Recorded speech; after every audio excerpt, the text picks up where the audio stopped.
Hello மக்களே, ஜானகி மாயா செம இன்ட்ரெஸ்டிங்காக போயிட்டுருக்கு. நம்ம ரகுராமுக்கு ஒரு பாராட்டு கிடைக்கும் போது அவங்க என்னோட புகழுக்கும் பேருக்கும் காரணமே என்னோட மனைவி ஜானகி தான் சொல்லிட்டு அந்த மேடையில் வச்சு நம்ம ஜானகிக்கு மரியாதை செலுத்துகிறாங்க. அதே சமயத்தில் இன்னொரு சைடு நம்ம புவனேஸ்வரியும் பத்மாவும் என்னதான் சூழ்ச்சி பண்ணாலும் நம்ம தனாவும் மாயாவும் சேர்ந்து எல்லாத்தையுமே சரி பண்ணி ஒரு கட்டத்தில் வந்தவங்க எல்லாரும் தனாவோட சாப்பாடு செமையாக இருக்குன்னு சொல்லும்போது ஐயாவோட பொண்ணு இப்படி தனியாட்டு ஒரு கேட்ரிங் தொழில் பண்ணுறா அப்படின்னு சொல்லிட்டு அந்த இடத்துல நம்ம தனாவும் ஜானகினால நம்ம ரகுராம் பெருமைப்படுறாங்கன்னே சொல்லலாம்.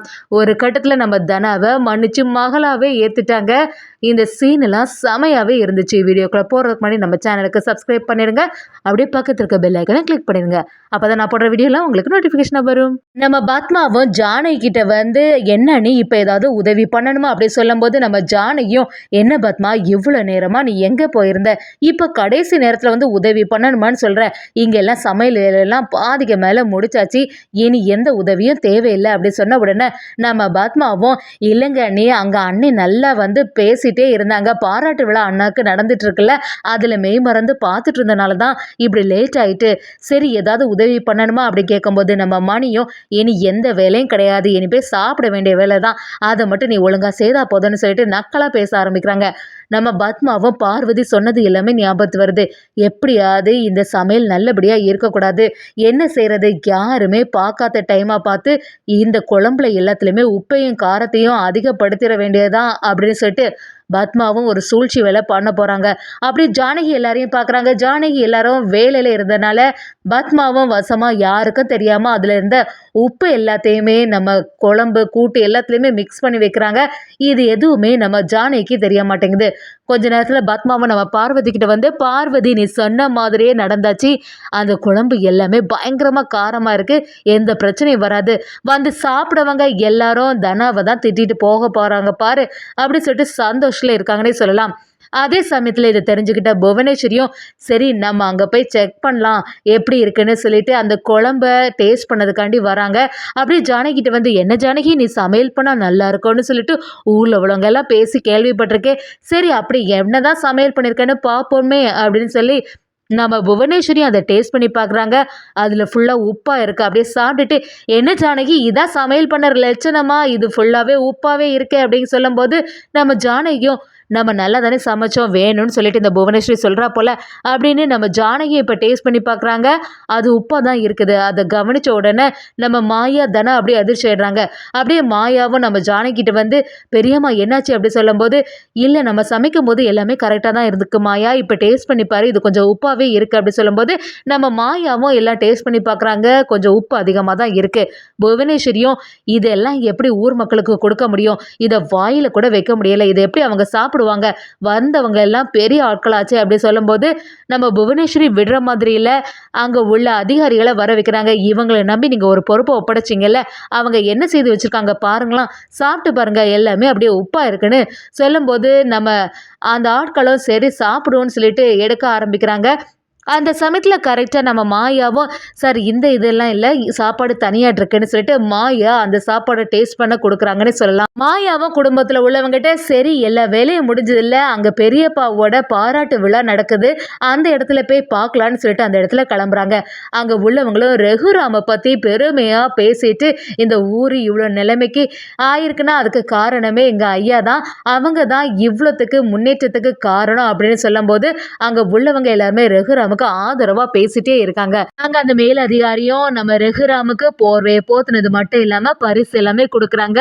சரி இனி வந்து நீங்க தான் வந்து பேசணுயா அப்படி சொல்லும்போது ரகுராமும் பேச ஆரம்பிக்கிறாங்க.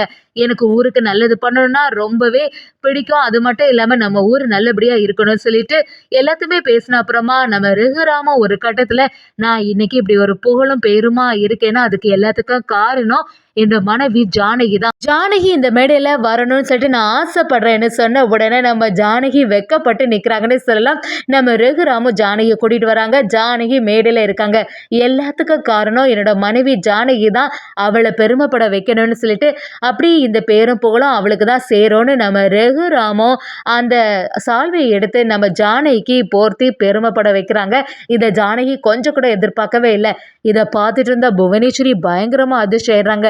என்ன இங்கே நடக்குது, எதுக்கு இவன் இப்படியெல்லாம் செய்துட்டு இருக்கான், எப்படி இந்த ஜானியை பழி வாங்கலாம்னு சொல்லிட்டு பார்த்தா இங்கே எல்லாமே வேற மாதிரி நடக்குதுன்னு சொல்லிட்டு பயங்கரமாக எரிச்சல் ஆகுறாங்க.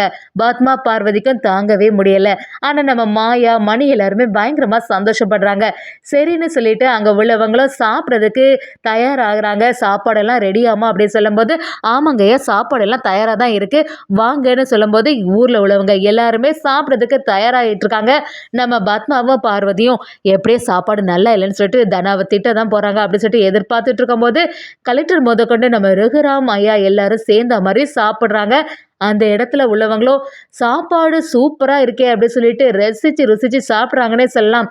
இதை புவனேஸ்வரி அவங்க ஆட்கள் யாருமே எதிர்பார்க்கவே இல்லை. எப்படி இதை சரி பண்ணாங்க அப்படின்னு சொல்லிட்டு ஆச்சரியப்பட்டே நிற்கிறாங்க. அதே சமயத்துல தனாவை பத்தி பெருமையா பேசுறதை கேட்டு நம்ம ரகுராமுக்கு ரொம்பவே சந்தோஷமா இருக்கு. அந்த பாராட்டு விழா முடிஞ்ச உடனே அங்க உள்ளவங்கள சரின்னு கிளம்பும் போது நம்ம மேல அதிகாரியும் தனாவை பார்த்து இன்னைக்கு இந்த சமையல் வேலைகள்லாம் நீங்க தான் பாத்தீங்களா, உங்களோட சமையல் நல்லா இருக்கு, ரொம்ப நாளுக்கு அப்புறமா நல்ல சாப்பாடு சாப்பிட்ருக்கேன் அப்படின்னு சொல்லிட்டு நம்ம தனாவுக்கு பெருமையா பேசும்போது தனாவும் ரொம்பவே நன்றின்னு சொல்ல ஆரம்பிக்கிறாங்க. அங்க உள்ளவங்களும் இது யாருன்னு தெரியுதா சார், இது எங்க ஐயாவோட பொண்ணு தான் அப்படின்னு சொன்ன உடனே நம்ம மேலதிகாரியும் ஐயாவோட பொண்ணுன்னு சொல்லிட்டு சும்மா இருக்காம இப்படி ஒரு சுய தொழில் பண்றியேம்மா, உங்களோட தொழில் நல்லபடியா வரணும் அப்படின்னு சொல்லிட்டு ஆசீர்வாதம் பண்றாங்க. இதை பார்த்து நம்ம தனாவுக்கு இன்னும் கொஞ்சம் சந்தோஷமா இருக்கு. ஒரு கட்டத்துல ரகுராமுக்கு தன்னோட பொண்ணுனாலையும் அவங்களோட மனைவினாலையும் அந்த இடத்துல பெருமைப்பட வைக்கிறாங்கன்னே சொல்லலாம்.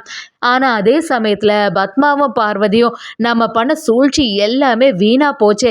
கடைசி நேரத்துல இந்த தனாவோட சாப்பாடு நல்லா இருக்குன்னு எல்லாரும் சொல்லிட்டாங்களே அப்படின்னு சொல்லிட்டு பயங்கரமா அதிர்ச்சியிலே இருந்துட்டு இருக்காங்க. நம்ம மாயா இதெல்லாம் கவனிச்சுட்டு நம்ம பார்வதிக்கிட்டையும் புவனேஸ்வரிக்கிட்டையும் என்ன நீங்க நினைச்சது எதுவுமே நடக்கலையா, உங்களை பத்தி எல்லாம் எனக்கு நல்லாவே தெரியும், எப்படி இருந்தாலுமே சாப்பாடு விஷயத்துல ஏதாவது சொதப்பல் பண்ணுவீங்கன்னு எனக்கு முன்னாடியே தெரிஞ்சனாலதான் அதுக்காக பிளான் எல்லாம் பண்ணி வச்சுட்டோம் அப்படின்னு சொல்லிட்டு நம்ம மாயாவும் சம அதிரடியா அந்த இடத்துல சொல்றாங்க. ஒரு கட்டத்துல நம்ம ஜானகியும் அதுல பெருமைப்பட்டு நிற்கும் போது பத்மானால தாங்கவே முடியல. பத்மாவும் பார்வதி கிட்ட பார்வதி பார்த்தியா, நம்ம என்னதான் செய்தாலுமே கடைசி நேரத்துல இந்த மாயா எல்லாத்தையுமே கெடுத்து விட்டுட்டா, எப்படியாவது இந்த சாப்பாடு நல்லா இருக்காதுன்னு சொல்லிட்டு ஊர் மக்கள் எல்லாரும் சொல்லுவாங்க அப்படின்னு நினைச்சா அதுவும் சொதப்பல் ஆயிட்டு. அண்ணன் என்னடானா அவங்களோட வெற்றிக்கு எல்லாத்துக்குமே காரணம் அவங்க ஒய்ஃப் ஜானகி தான் சொல்லிட்டு ஜானகியை போய் பெருமையா பேசிட்டு இருக்காங்க. எதுக்கு தான் இப்படிலாம் நடக்குதோன்னு தெரிய மாட்டேங்குன்னு சொல்லிட்டு பத்மாவோ பார்வதி கிட்ட சொல்ல ஆரம்பிக்கிறாங்க. பார்வதியை புவனேஸ்வரி கிட்ட என்ன நீங்க என்னெல்லாம் பிளான் பண்ணி ஒரு சூழ்ச்சி வேலையெல்லாம் செய்ய சொன்னீங்க பாத்தீங்களா, கடைசி நேரத்துல எப்பவும் போல அந்த மாயா தான் ஜெயிச்சிட்டா, நீங்க என்ன பிளான் பண்ணாலுமே அது கரெக்டாவே நடக்க மாட்டேங்குது, நான் என்னதான் சொன்னாலும் என்ன அதுல எல்லாம் பயன் இருக்கு அப்படின்னு சொல்லிட்டு நம்ம பார்வதியும் புவனேஸ்வரி அசால்ட்டா பேச ஆரம்பிக்கிறாங்க. புவனேஸ்வரியும் பார்வதி என்னெல்லாம் லேஸில் எடை போடாத, சீக்கிரத்தில் அந்த மாயாவை சரியான இடத்துல பழி வாங்க தான் செய்ய போகிறேன் அப்படின்னு சொல்லி நம்ம புவனேஸ்வரியும் பார்வதி கிட்ட சொல்லி வைக்கிறாங்க. ஒரு கட்டத்தில் நம்ம ரகுராம் தனாவை மகளாவே ஏற்றுக்கிறாங்க. நம்ம தனாவுக்கும் கதிர்க்கும் பயங்கரமாக சந்தோஷமாக இருக்குது. தனாவை கதிர்கிட்ட கதிர் இந்த ஆர்டர் நல்லபடியாக முடிஞ்சிச்சு, இனிமேல் நம்ம வாழ்க்கையில் முன்னேற்றம் தான் அடைய போகிறோம் அப்படின்னு சந்தோஷப்படுறாங்கன்னே சொல்லலாம்.